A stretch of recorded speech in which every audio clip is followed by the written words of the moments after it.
ओम नमः शिवेभ्यः। जय श्री ओम नमः शिवेभ्यः। ओम नमः शिवेभ्यः। ओम जय जय जय नमोस्तु नमोस्तु नमोस्तु। नमो अरिहंताणं नमो सिद्धाणं नमो आयरियाणं नमो वज्रायाणं नमो लोये सौविशाहुडम्। मंगलम भगवान वीरो मंगलम गौतमोगणी मंगलम कुंदकुंदाजो जैन धर्मोत्तमंगलम सर्वमंगलमांगल्यम सर्वकल्याणकारिकं शुभायां सर्वधर्माणां जैनं जयतु शासनं जैनं जयतु शासनं जैनं जयतु शासनं।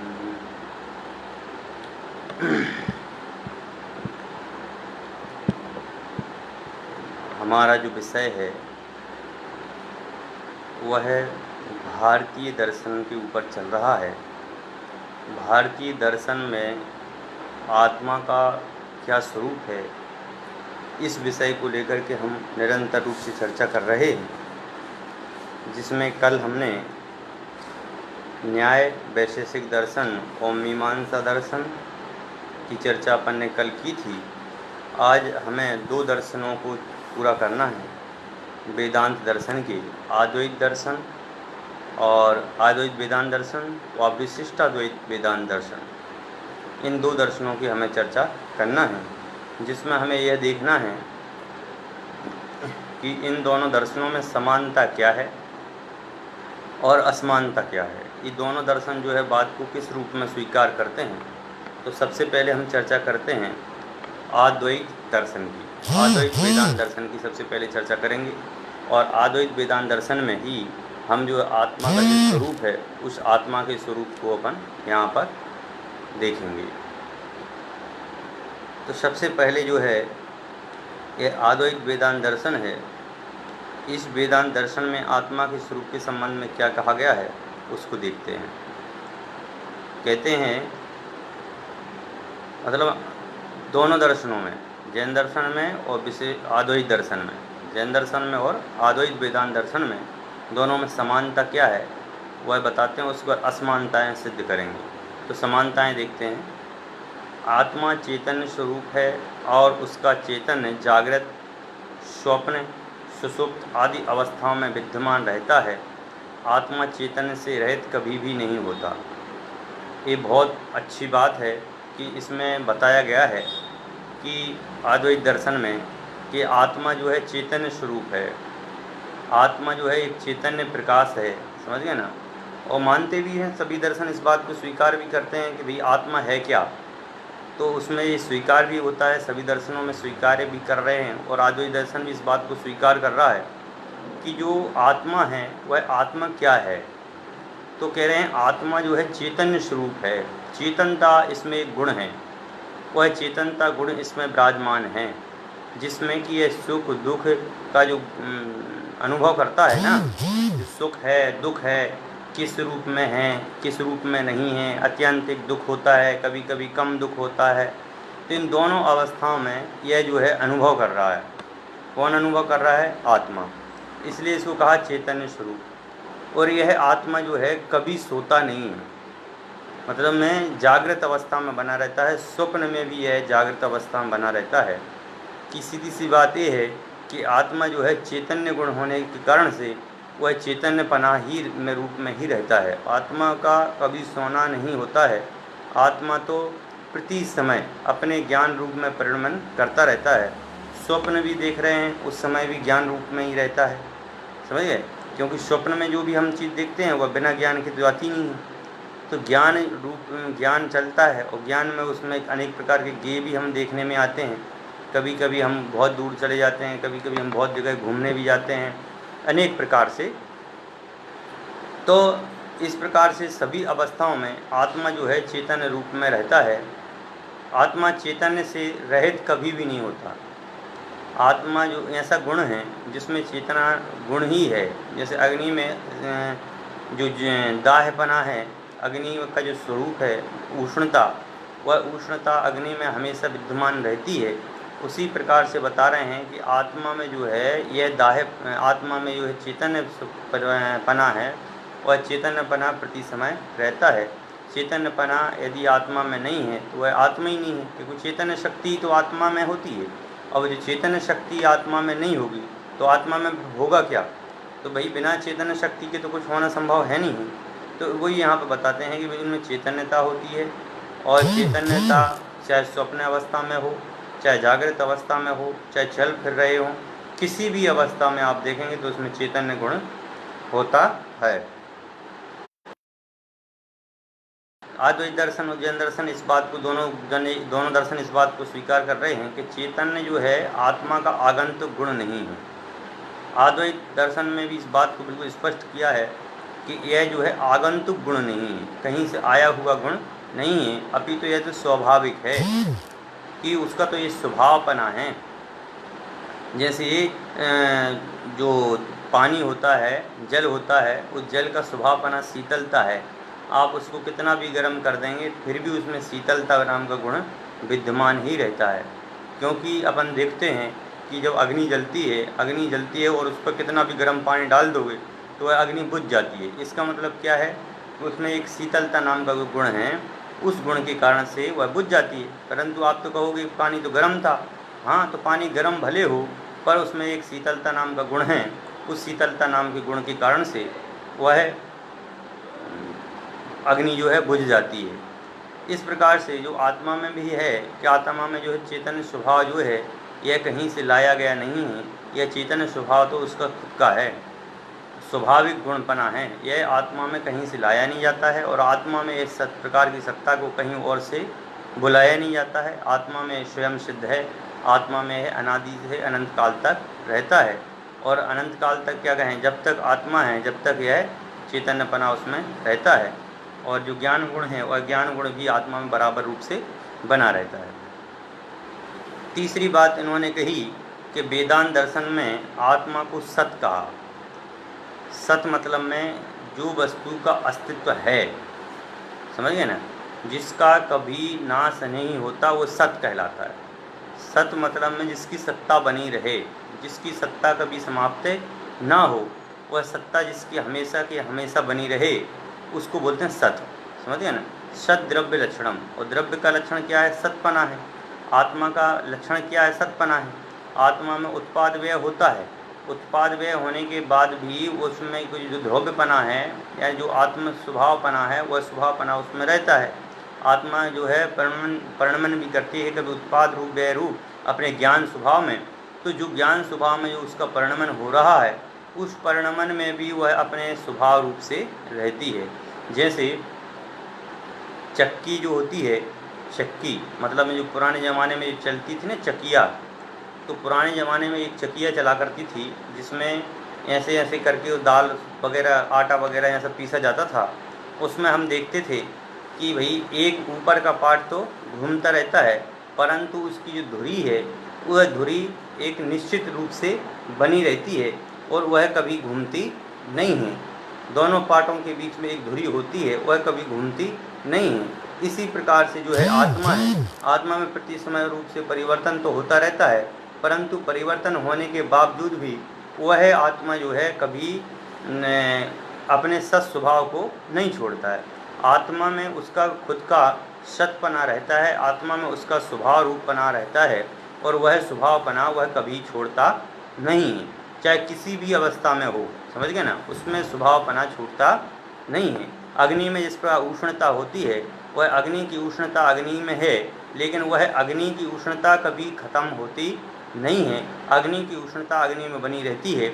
इसी प्रकार से आत्मा में जो सतपना है या जो द्रव्यपना है या जो स्थिति है, वह स्थिति ज्यों की त्यों बनी रहती है। दूसरी बात कही आनंद स्वरूप है कि आत्मा जो है आनंद स्वरूप है। आत्मा में क्या है? आनंद है।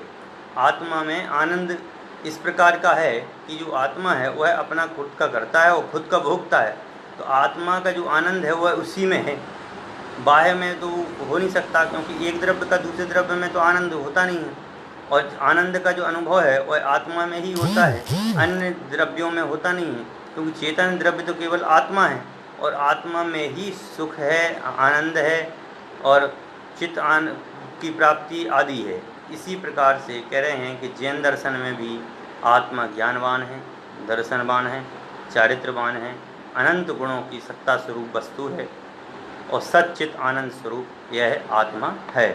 तो सच्चित आनंद स्वरूप रूप से भी इस आत्मा के अस्तित्व के बारे में इसमें बताया गया है कि आत्मा जो है सच्चित आनंद स्वरूप है। और यह बात चाहे वो अद्वैत दर्शन हो और चाहे वो जैन दर्शन हो, इन दोनों दर्शनों में इस बात को स्वीकार किया गया है। दोनों ही दर्शन मोक्ष को भावात्मक माना गया है। समझ गए?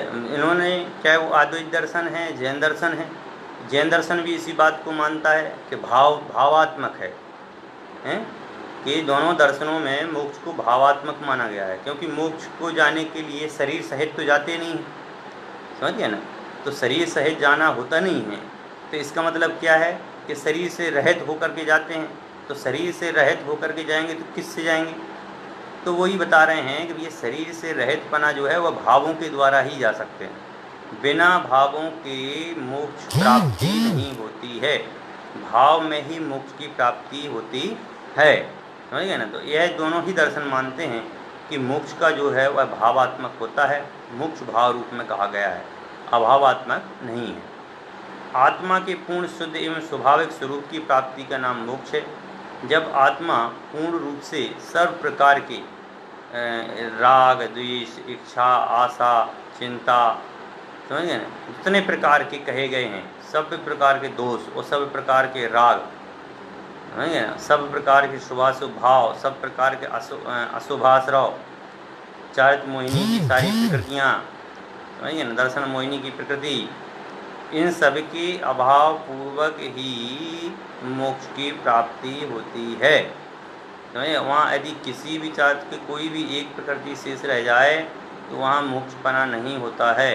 तो वही बता रहे हैं कि आत्मा के पूर्ण शुद्ध मतलब एक ज्ञायक भाव रूप में रहने पर ही आत्मा मोक्ष की प्राप्ति होती है। जहाँ आत्मा शुद्ध चेतन और आनंद स्वरूप में स्थिर रहता है, वह आत्मा जो है वह यहाँ से वहाँ जाने का काम नहीं रहता है, वह एक जगह ही स्थिरपना से रहता है। जो जीव जहाँ से मोक्ष जात होता है वह उसी स्थान पर प्राप्त हो जाता है। जैसे यहाँ से मोक्ष हुआ तो यहाँ से सीधे यहीं जाएगा, ऐसा नहीं है कि यहाँ मोक्ष हुआ और यहाँ चला जाए। समझ गए ना? तो यहाँ से मोक्ष हुआ तो सीधे यहीं पर जाएगा, यहाँ नहीं जाएगा, यहाँ नहीं जाएगा। इसका मतलब ये है कि ये आत्मा जो है सीधा गमन करता है और जाकर के पूर्ण सुख आनंद की अनुभूति लेता है। फिर कहते हैं कि जो है एक समानता और बता रहे हैं कि दोनों ही दर्शनों में मोक्ष की दो अवस्थाएं हैं, एक तो है जीवन मुक्त और दूसरा है विदेह मुक्ति। दोनों ही दर्शन इस बात को मानते हैं कि भाई एक तो है विदेह और एक है जीवन मुक्ति। जीवन से मुक्ति की प्राप्ति अलग है और विदेह मुक्ति अलग है। जीवन मुक्त तो मतलब में ये है कि जीवन से मुक्त हो जाना, लेकिन अब जीवन से मुक्त होने से केवल शरीर से मुक्त हो जाना, शरीर में भी इस शरीर से मुक्त हो जाना। समझ गए? अब यहाँ पर देखो, आपको दो बातें समझ में आना चाहिए। अपन लोग दो दर्शनों की बातें इकट्ठी रूप में कर रहे हैं, अद्वैत दर्शन की समानता भी देख रहे हैं और द्वैत जैन दर्शन की भी समानता देख रहे हैं। दोनों ही इस बात को मानते हैं कि जीवन मुक्त और विदेह मुक्त। कि जीवन मुक्त का तो मतलब में ये है कि जीवन से मुक्ति, जीवन से मुक्ति का मतलब जो संसार है, इस संसार से यह जीव जो है मृत्यु को प्राप्त होता है तो और अगली जन्म ले लेता है तो उसको बोलते हैं जीवन मुक्त। और विदेह मुक्त मतलब पुनः देह की प्राप्ति नहीं होना, अतः मोक्ष।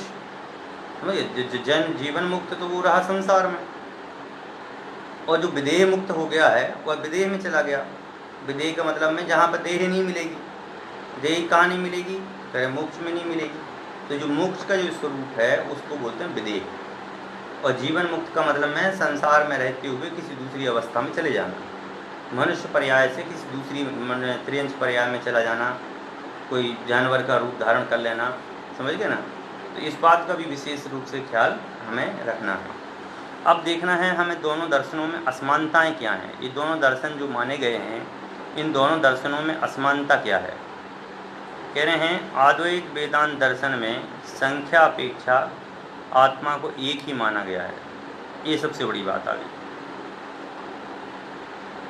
अद्वैत दर्शन ये मानता है कि जो है आत्मा जो है एक है और उस आत्मा के अलावा बाकी तो अंश अंशी हैं, समझ गए ना। जैसे चंद्रमा का जो प्रकाश है वह चंद्रमा का प्रकाश जब 10 घड़ों में पड़ता है तो 10 रूप में दिखाई देता है, समझ गए ना, और 10 घड़ों में दिखाई देता है। इसी प्रकार अद्वैत दर्शन क्या कहता है कि मुख्य रूप से तो एक ब्रह्म है जिसको बोलते हैं ईश्वर, कि एक ही ब्रह्म है और वह है ईश्वर, और ईश्वर के बिना कुछ भी कार्य नहीं होता है। ईश्वर की छाया ही अन्य रूप में पड़ती है तो वह अन्य क्रियाएं अपने अपने अनुसार करते हैं। पर यहाँ पर कह रहे हैं कि जैन दर्शन में जो है अनंत आत्माएं मानी गई, एक आत्मा नहीं अनंत है, जितने शरीर हैं उतनी आत्माएं हैं। अब यहाँ पर क्या है कि एक आत्मा मानने से कई विसंगतियाँ पैदा होती हैं कि एक आत्मा है वो करने वाले अनेक हैं, समझ गए ना। तो वो बात घटित नहीं होती है, क्योंकि कई बार वो इस बात को अपन लोग पचा भी नहीं पाते हैं। कैसे कि मेरे को तो भूख लग रही है और दूसरा है कि जिसको खाना पे पेट भरा हुआ है। तो अब एक आत्मा है तो एक आत्मा को तो ये अनुभव हो रहा है भूख का वेदन हो रहा है, दूसरी आत्मा को तो सुख का वेदन हो रहा है, तीसरी आत्मा जो है गिलानी का वेदन कर रही है, चौथी आत्मा जो है कुछ और रूप क्रिया कर रही है। ऐसे अनंत आत्माएं हैं संसार में, और यदि आप एक आत्मा को मानते हो तो बहुत सारी विसंगतियाँ पैदा होती हैं। तो वही यहाँ पर बात कह रहे हैं कि अद्वैत दर्शन में संख्या की अपेक्षा से आत्मा एक है, परंतु जैन दर्शन जो है अनेक आत्माओं को स्वीकार करता है कि अनेक आत्माएं हैं और वो अपने अपनी क्रियाएं अपने अपने कार्य करती हैं। इस बात को वहाँ पर मानते हैं। फिर कहते हैं अद्वैत वेदांत दर्शन में आत्मा को उपाधियों के कारण ही कर्ता भोक्ता माना है, वास्तविक रूप से नहीं है, समझिए ना। कह रहे उपाधियों के कारण से, उपाधि मतलब में होती हैं जैसे कि राग है, द्वेष है, इच्छा है, प्रश्न है, तो इत्यादि अनेक प्रकार से वह जो अनेक प्रकार से यह लोग मानते हैं।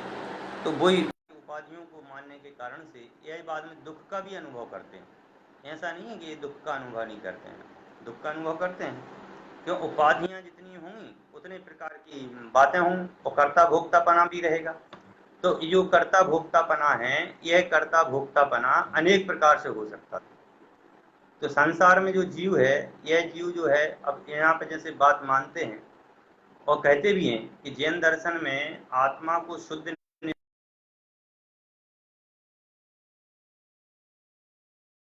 का कर्ता भोक्ता नहीं है, समझिए। आत्मा किसी को कर धर नहीं सकता है, आत्मा किसी का कर्ता भोक्ता नहीं है, परंतु कर्म बंध के कारण से, कर्मों का अनुभव करने के कारण से इसको यह कर्ता भोक्तापना मानता है। परंतु जैन दर्शन दोनों अपेक्षाओं से मानता है। शरीर सहित होगा तो राग आदि भावों का कर्ता धर्ता होगा, और शरीर सहित भी हो लेकिन वह ज्ञायक भाव में होगा तो वह अपनी आत्मा का कर्ता है और अपनी आत्मा का भोक्ता है।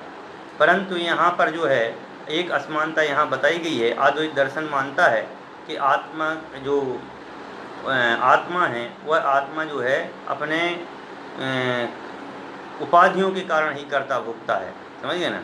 लेकिन यहाँ पर जो बताया गया है कि शुद्ध निश्चय से वह अपना कर्ता भी है और भोक्ता भी है, और अशुद्ध निश्चय से जो है वह रागादि भावों का करता है। ये दोनों बातें यहाँ स्वीकार की। तीसरी बात बताई गई है अद्वैत वेदांत दर्शन में जीव और आत्मा में बड़ा अंतर माना गया है।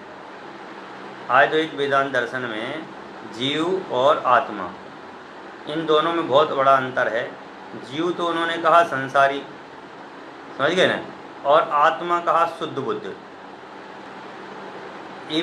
देखो जैसे अपन लोग भी इस बात को मानते हैं, कैसा मानते हैं, जब अपन दूसरे जीवों की चर्चा करते हैं उस समय तो क्या होता है कि हम उनको रागादि भावों का कर्ता धर्ता मान लेते हैं। कब? जब हम दूसरे जीवों की चर्चा कर रहे हों तब। जैसे कि हमने दूसरे जीवों को, हमारे आत्मा के अलावा हम जब दूसरे जीवों का कथन करते हैं तो उनको जीव ही बोलते हैं या दूसरी आत्मा नहीं बोलते हैं, समझ गए। लेकिन अपनी बात करते हैं तो आत्मा बोलते हैं, समझे। दर्शन की बात करते हैं तो जीव बोलते हैं, और अध्यात्म की बात करते हैं तो आत्मा बोलते हैं। परंतु इन्होंने जीव को तो कहा संसारी, कि जीव जो होता है वह संसारी है, जीव संसार में रहने के कारण से संसारी है, और आत्मा जो होता है वह शुद्ध बुद्ध है। इस प्रकार अनेक है, किंतु आत्मा एक ही है। जिस प्रकार एक ही चंद्रमा अनेक जलपात्रों में प्रतिबिंबित होकर अनेकत्व की प्राप्ति करता है, उसी प्रकार एक ही आत्मा अनेक शरीरों में पहुंचकर अविद्या से मतलब में अज्ञान के कारण अनेकत्व की प्राप्ति करता है।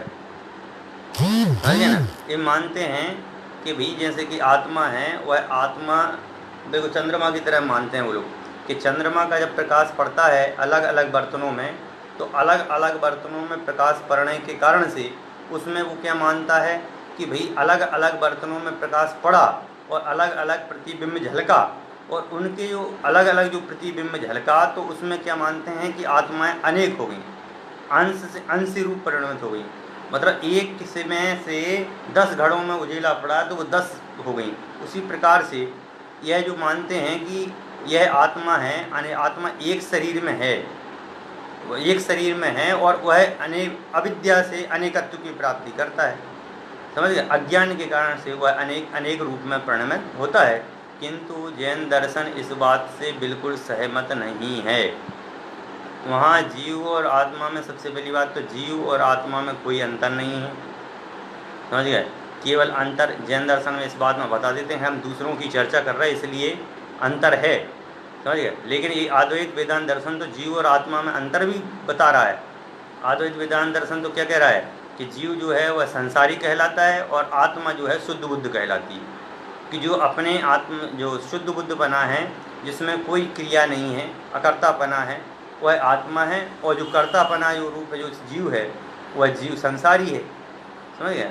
इस बात को वो लोग मानते हैं, परंतु जैन दर्शन इस बात को नहीं मानता है, जिसे हम पूर्व में स्पष्ट कर चुके हैं। इसलिए जैन दर्शन के अनुसार आत्मा तो अनेक हैं और अनेक प्रकार की होती हैं और भिन्न भिन्न हैं, स्वतंत्र हैं, सभी के परिणाम अलग अलग हैं। सभी जो है विभाव आदि परिणामों से, विभाव का मतलब में राग देश आदि परिणाम, तो राग देश आदि के परिणामों से अपने अपने क्रियाएं खुद करता है, और राग देश आदि के परिणामों के कारण से ही इसे अशुद्ध कहते हैं। और जब मुक्त अवस्था को प्राप्त होता है तो यह राग देश आदि के परिणामों से पूर्णतः निर्मुक्त हो जाता है। वहाँ एक भी प्रकार का राग या द्वेष का परिणाम नहीं ठहरता है। ये जैन दर्शन मानता है।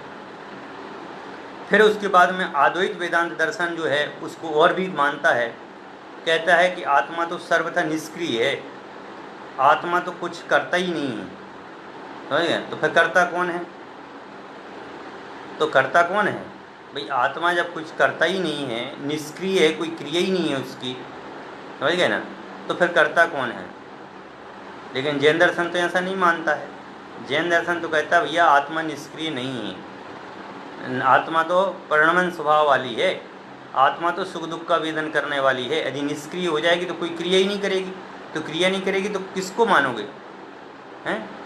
आप ये कहोगे कि भाई ये तो कोई एक द्रव्य है और वह एक द्रव्य ही इस संसार को चला रहा है, ये तो बात नहीं होती है। क्यों? सभी के अलग अलग दिमाग हैं, अलग अलग माइंड हैं, अलग अलग विचारधारा है, अलग अलग सोच है, सब कुछ अलग अलग है। तो फिर एक आत्मा अनेक आत्माओं को कैसे चलाएगी?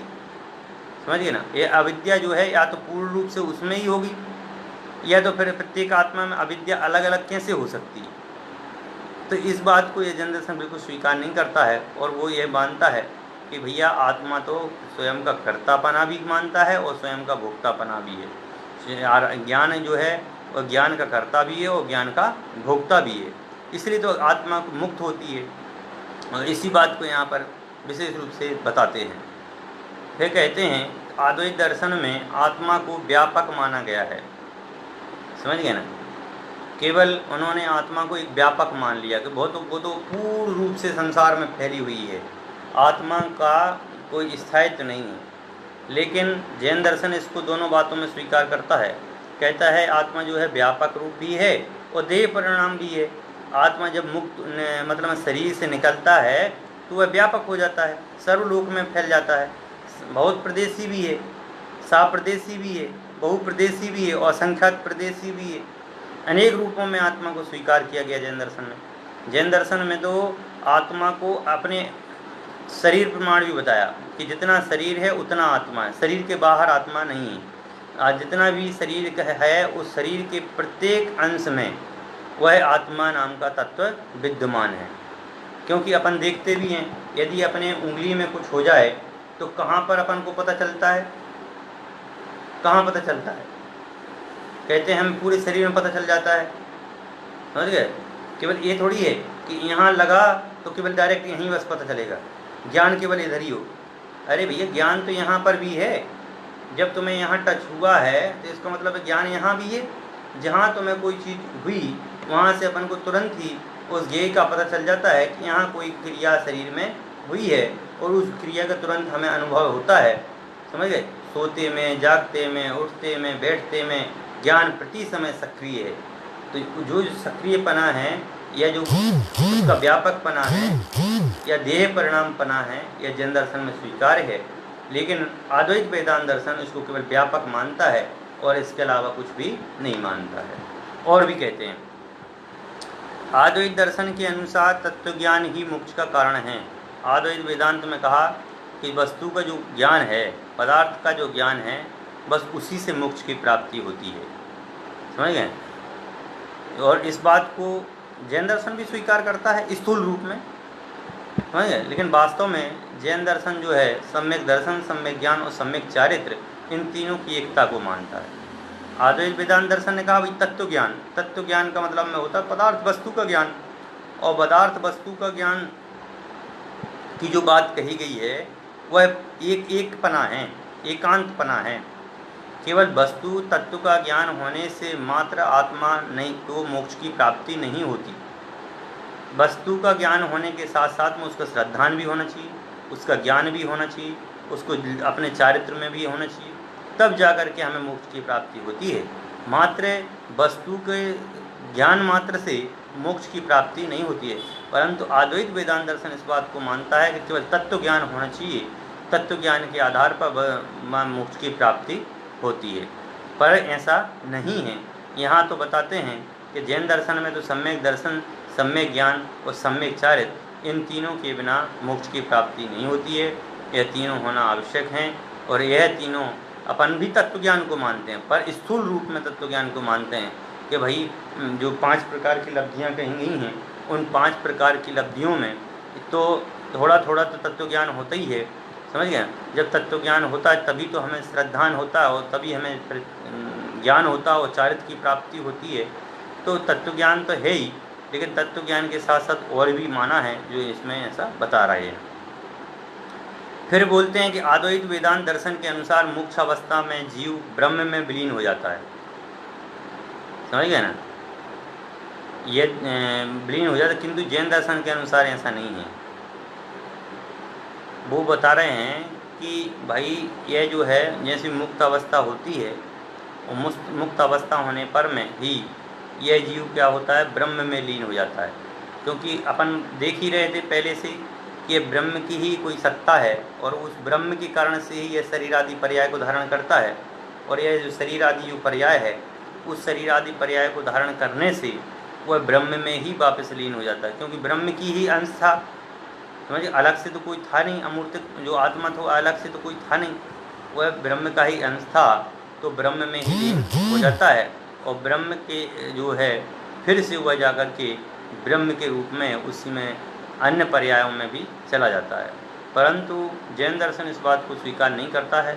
जैन दर्शन बोलता है कि आत्मा तो शुद्ध बुद्ध स्वतंत्र द्रव्य है और वह मुक्त होने के बाद में स्वतंत्र रूप से निवास करता है और अपने ज्ञान ध्यान में लीन रहता है। इस प्रकार की बात जैन दर्शन मानता है।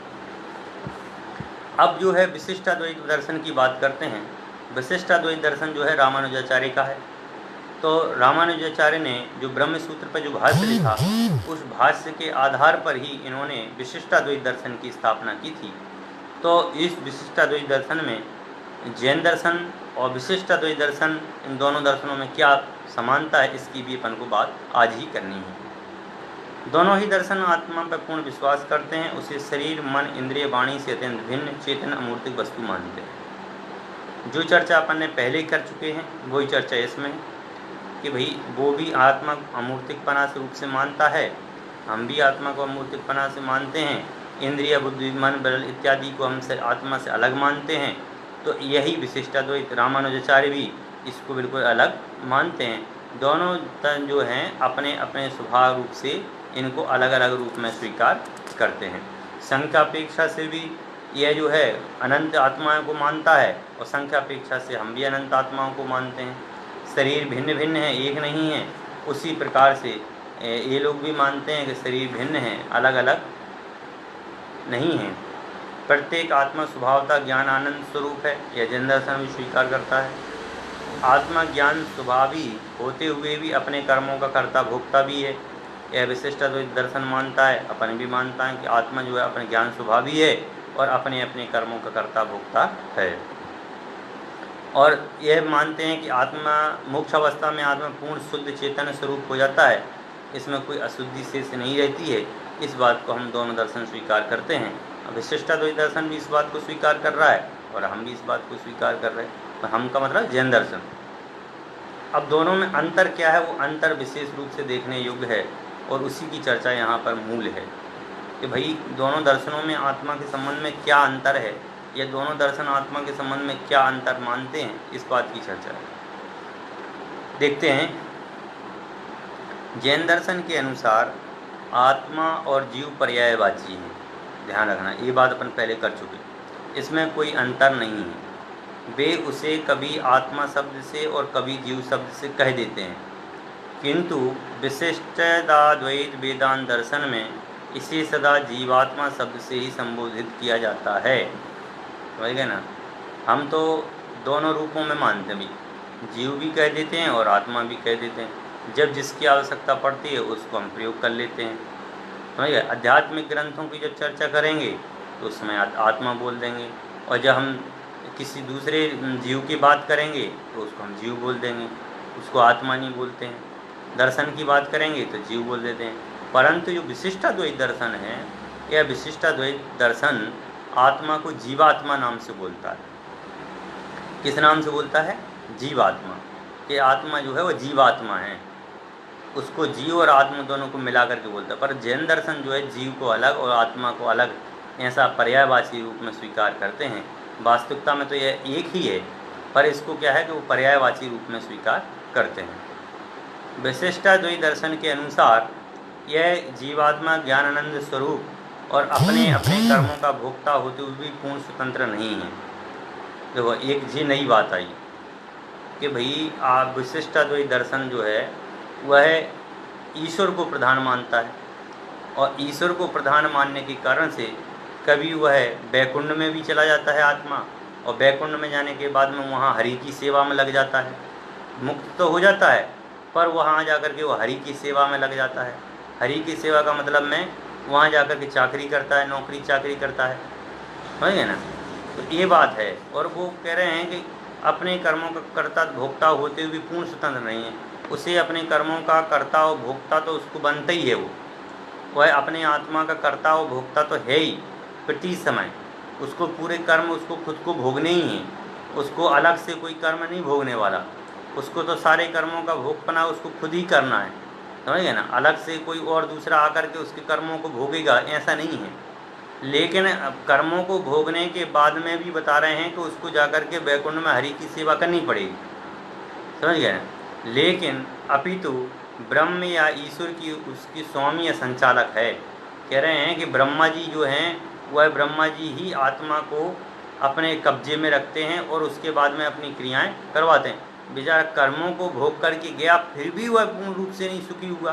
परंतु जैन दर्शन के अनुसार आत्मा स्वयं ही अपने कर्मों का करता है और स्वयं ही अपने कर्मों का फल का भोगता है। फल प्रदान करने की शक्ति भी कर्मों में ही स्वाभाविक रूप से विद्यमान होती है। कोई अलग से कर्मों का कर्ता या भोक्तापना नहीं होता है। कर्मों का कर्तापना या भोक्तापना अलग से नहीं है, परंतु बता रहे हैं कि वह कर्मों का स्वयं तो करता भी है और स्वयं ही भोगता है, अलग कोई नहीं। कह रहे हैं कि तीसरी बात इन्होंने कही कि विशिष्टा वेदांत दर्शन के अनुसार जीवात्मा अणुरूप है, किंतु जैन दर्शन के अनुसार शरीर प्रमाण है। इन्होंने कहा कि जीवात्मा जो है तो अणु के रूप पर अणुरूप है, समझ गए ना। और अब हम लोग क्या मानते हैं कि जीवात्मा जो होती है शरीर प्रमाण होती है, जितना शरीर है उतना जीवात्मा है, इत्यादि रूप से अपन लोग मानते हैं। वो लोग अणु रूप से मानते हैं, बस अंतर इतना ही है। विशिष्ट वेदांत दर्शन के अनुसार आत्मा जो 3 प्रकार का बताया, बद्ध जीव, मुक्त जीव और नित्य जीव। बद्ध मतलब में जीव कौन सा है? जो कर्मों के साथ बंधा हुआ है, मतलब जो राग आदि भावों को कर रहा है, भोग रहा है, संसार में रह रहा है, समझ गए। मुक्त जो संसार से मुक्त हो गया है पर अब प्रभु की सेवा में है। और नित्य जीव वह है जो कि अब प्रभु की सेवा में भी नहीं है और मोक्ष में चला गया है। तो 3 जीव बताए हैं, बद्ध जीव और मुक्त जीव और नित्य जीव।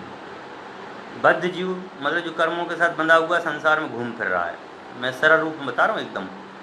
और मुक्त जीव का मतलब जो मुक्त तो हो गया है लेकिन ब्रह्मा की सेवा में लगा है, विष्णु की सेवा में लगा है। और नित्य जीव जो कि पूर्ण रूप से सबसे पृथक जाकर के मुक्त हो चुका है, अब उसका जन्म मरण नहीं होगा।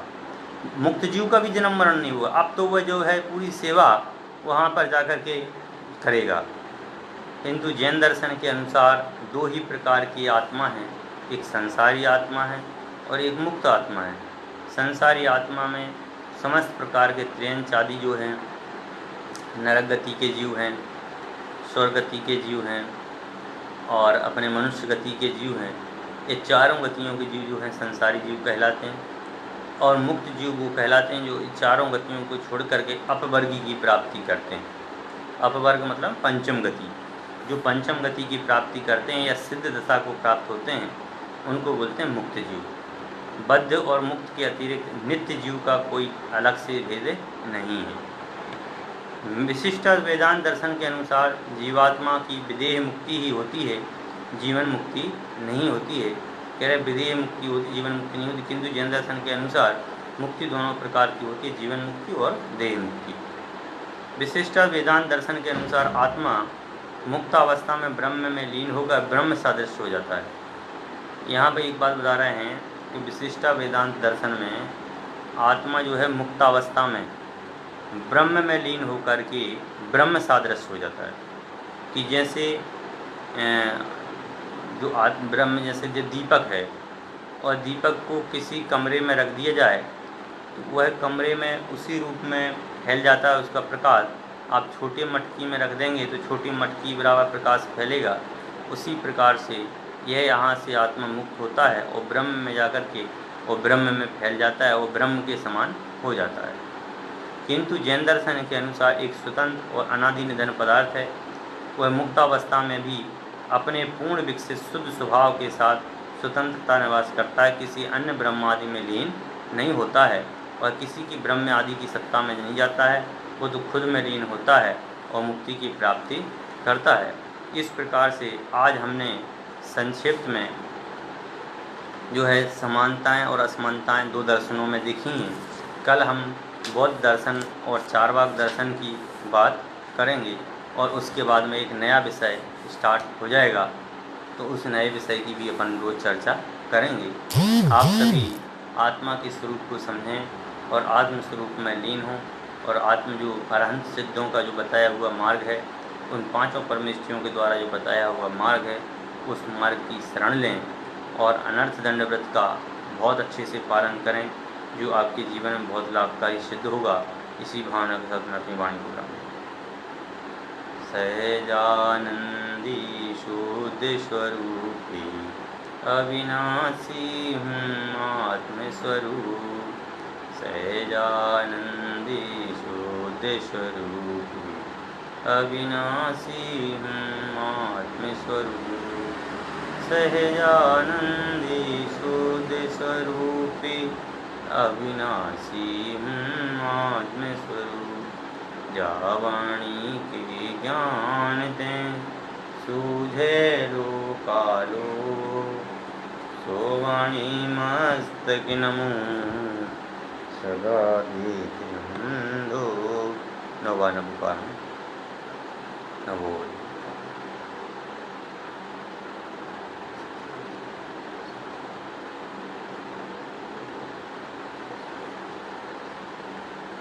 पूरी द्वादशां जनवाणी माता की जय। समस्त वितरागी संतों की जय। बोली जैन धर्म की जय।